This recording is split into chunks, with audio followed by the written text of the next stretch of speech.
Hi. Hi, good morning. I remember you. I remember all of your pottery. That's right. We met with Melanie Linsky at the CCA Awards one year. Yes. N Nice to see you again. Herb Stratford, KMSB Fox 11.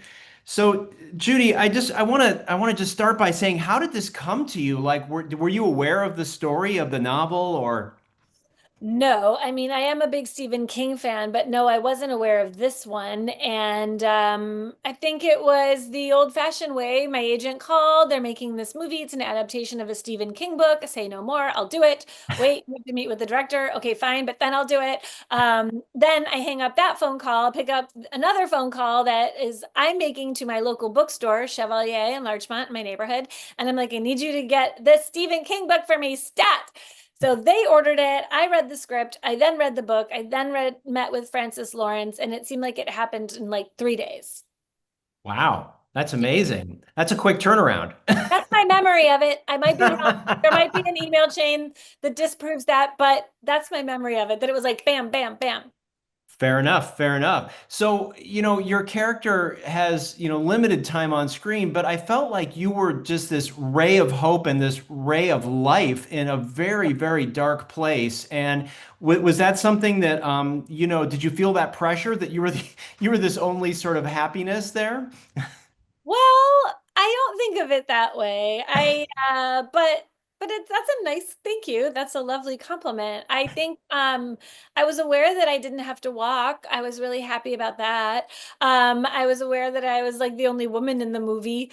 Um and I just hoped that when my character was I was you're always hoping that your scenes stay in the movie, and I was curious we like what exactly Francis would decide when he was in the editing room was going to be the best way to tell this story. When I'm on set, I like to do lots of different versions of scenes so that I feel like I'm covering all the possible options of sort of the human experience of this one moment, because everyone feels things in different ways, and I'm not always the right one to say like which choice will propel a story forward and what story we end up needing to tell. But I think that it's pretty universally gut wrenching to send your child off to something like this. And that part, that was easy to find that.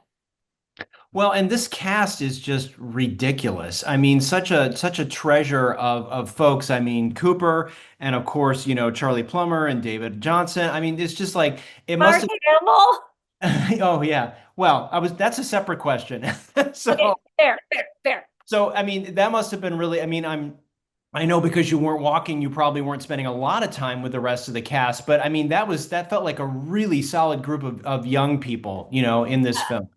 I think what's really special about the casting of this movie is that these men have worked before, but they're not just like so immediately recognizable. And I think that is what is so special about this story, that you can lose yourself in it because you're not totally watching like this person that you've seen in a million things. Like it feels more terrifying and real because we don't immediately know necessarily like, you know, what that person ate for breakfast that morning because we follow every single thing they do. Um, I think that's a really important way to tell a story that we've kind of lost. Agreed. So, all right, let's get to Mark Hamill. So, Okay, thank you. Finally. were you fangirling out because I mean, it's Mark Hamill. Yes, I was fangirling out because it's Mark Hamill. I am not like I have not seen the Star Wars movies. I know, we'll just let that land. Um, but obviously a huge Mark Hamill fan. I mean, it's weird because I feel like I've seen them, and I feel like I know him, and he's such a part of my whole entire DNA um because of who he is and the role that famous role he played. But watching him in this movie, I just was like completely blown away by his performance and by his transformation and how terrifying and eerie and scary he was.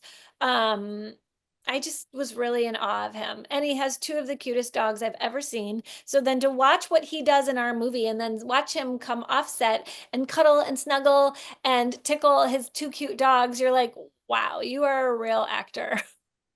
Amazing, amazing. Well, I just want to say congratulations and thank you. This is such a powerful piece, so timely, and so excited to share it with our audiences and look forward to seeing you again. Thank you. Thank you so much. Okay, bye-bye. Bye.